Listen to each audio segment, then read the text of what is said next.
ప్రియమైన ఆంధ్రప్రదేశ్ ప్రజలకి నమస్తే.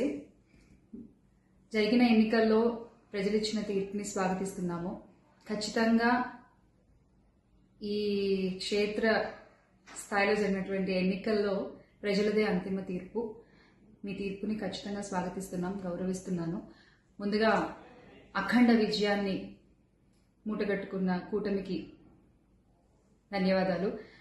పెద్దలు నారా చంద్రబాబు నాయుడు గారికి, అలాగే పవన్ కళ్యాణ్ గారికి, బీజేపీ సభ్యులందరికీ, పురంధరేశ్వరి గారికి అందరికీ కూడా హార్దిక కృతజ్ఞతలు తెలియజేసుకుంటున్నాము.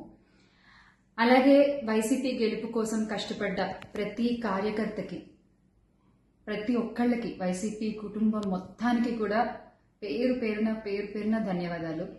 ఎస్, ఓడిపోయాము, కానీ ఒకటి గుర్తుపెట్టుకోవాలి, గెలిచిన నాడు ఎప్పుడు విర్రవీగలేదు.